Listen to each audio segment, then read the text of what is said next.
Hey guys, Mr.B here. So today I'm working on this 2012 Toyota Prius, and it has an issue where when you rev it up going down the road, the exhaust pipe coming off the exhaust manifold actually twists a little bit and starts to make some noise. So I'm gonna go ahead and take this on a test drive and show you guys what it's doing. All right, so here I am. It doesn't take much, but when I put the foot to the floor, wide open throttle, the exhaust really starts to get loud. So I'm gonna do it right now. Guess it didn't do it that time. Let me see if I can get it to do it again.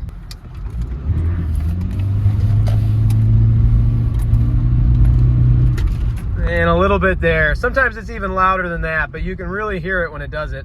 The exhaust kind of opens up, and it's not quite like there's no muffler, but it's really loud when it does it. I got the car jacked up on some jack stands here, and what I think is happening is there's 4 engine mounts or drivetrain mounts for this. There's one up in the top of the engine bay on that side by the transmission, and then another one up towards the front of the engine, and there's 2 on each side of the drivetrain here front. You see it right there, and another one right there.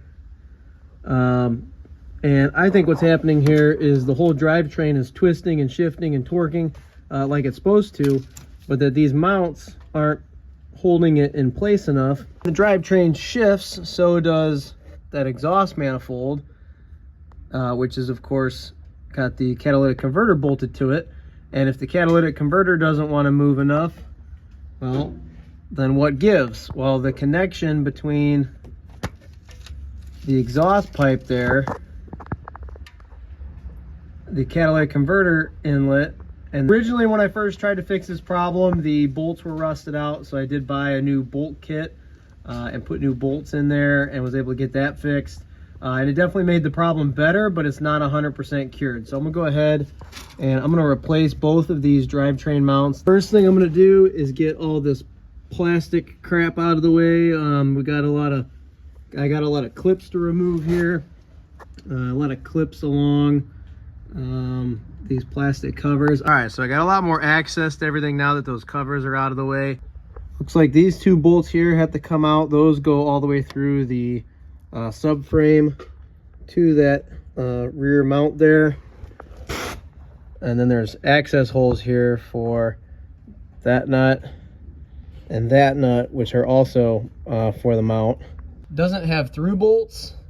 It has studs going through it. So even if I was able to get that bracket loose and all that, it just wouldn't work because there's not enough space to pull that mount out of there because the bolts are built into it. Now I'm gonna have to go ahead and remove this whole subframe assembly. I'm gonna take out the sway bar and control arms with it. Luckily these ball joints have bolts right there on the bottom that I can get to. I'm gonna zip off the bolts for the ball joints on both sides, the nut for the stabilizer link on both sides. I'm going to take the control arms and the stabilizer bar out with this whole cradle assembly. There's 2 bolts here on either end that hold it to that front support piece. I'm not at all worried about that one because that's for the control arm.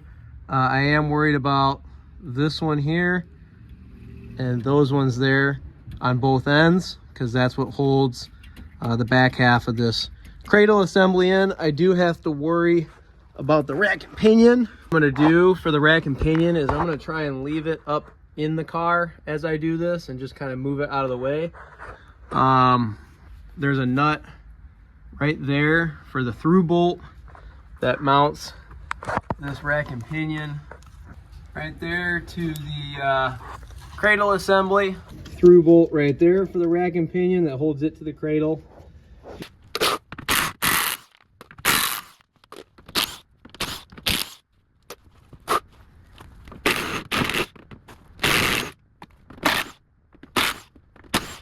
Now, sometimes you got to do this on sway bar links, stabilizer links.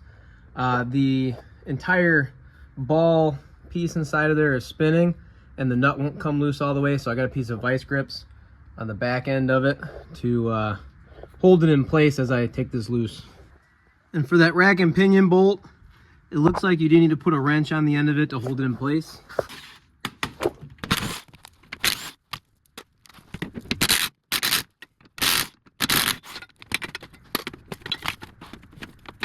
where almost all the bolts are out.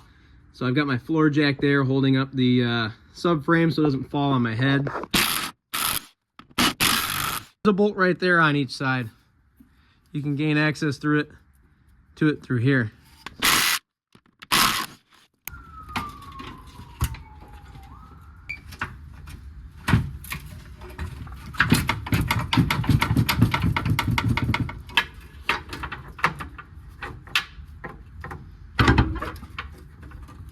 So there are a couple of wire connections in there that need to come apart, or you could just unbolt that whole bracket there.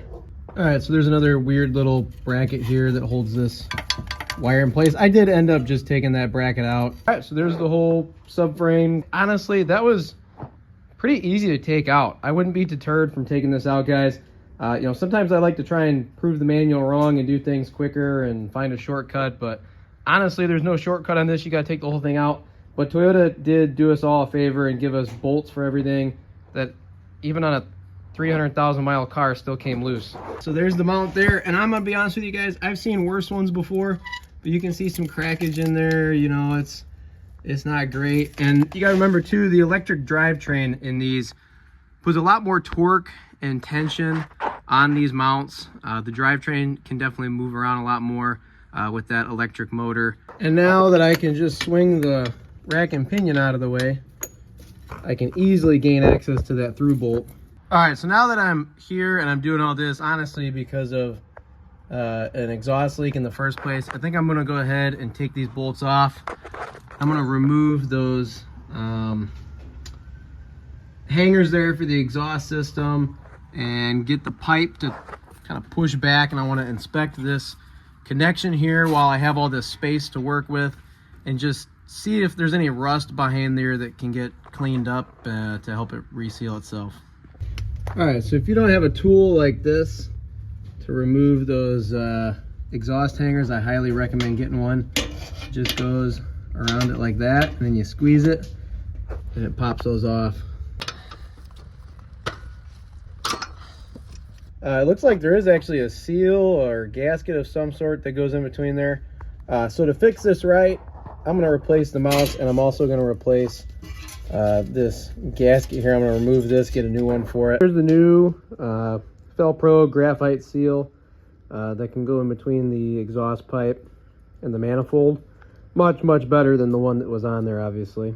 All right, so I got the exhaust pipe back in and installed. Those bolts there, you just snug them up with a ratchet, get them nice and tight, so that way the new gasket can kind of sit inside of there.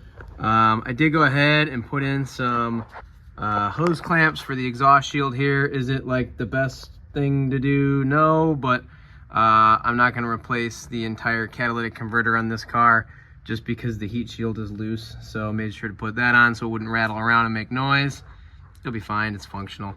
Those hangers went back in. It was nice to use a screwdriver to kind of guide those back in place, but those are back in. So now it's time to go ahead and reinstall everything and get the mount back in.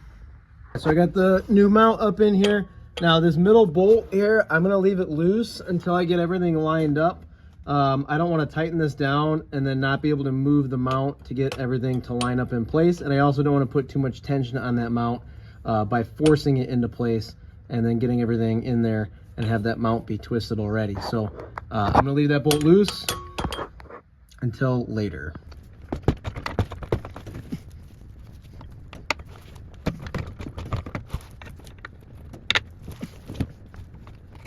So before I jack this up all the way, I'm gonna go ahead and just snug up that little bolt for that bracket right there. The main thing is I gotta shift this whole thing over, probably use I'll find a spot to stick a pry bar in here somewhere and pry on this to get it all to line up.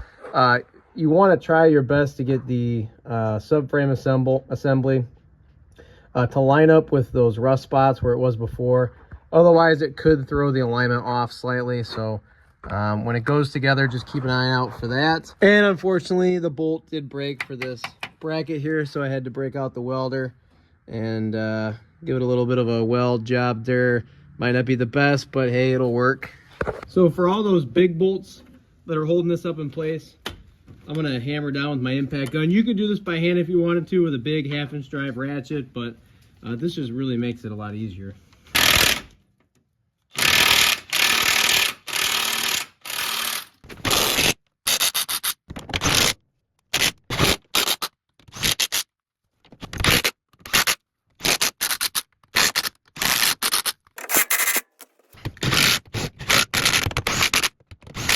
All right, so now that everything's in and tight with the impact gun, I'm just gonna go around with a wrench or a ratchet and double check all the bolts just to make sure that everything's still snug and make sure I didn't forget anything before I move on to that front mount. All right, so for that mount bolt that's kind of tucked away in no man's land over there, this really long 3/8 drive extension and a swivel socket seem to do the trick.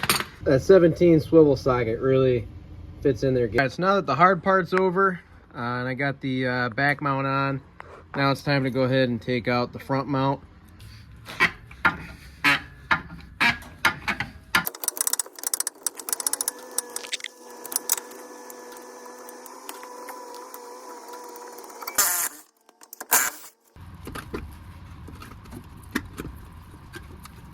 All right, well, hey, taking that one out was a lot easier than the back one. I mean, that was super simple, so I don't even feel like I need to film it.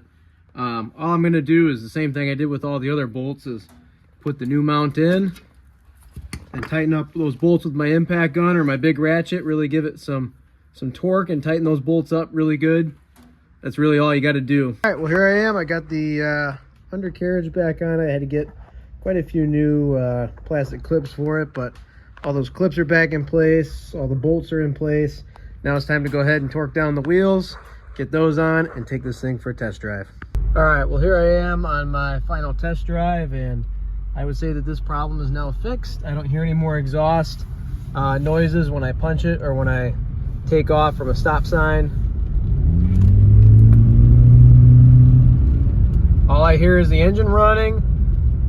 No, obnoxious exhaust noises or anything like that. So if you guys found this video helpful, please go ahead and like and subscribe.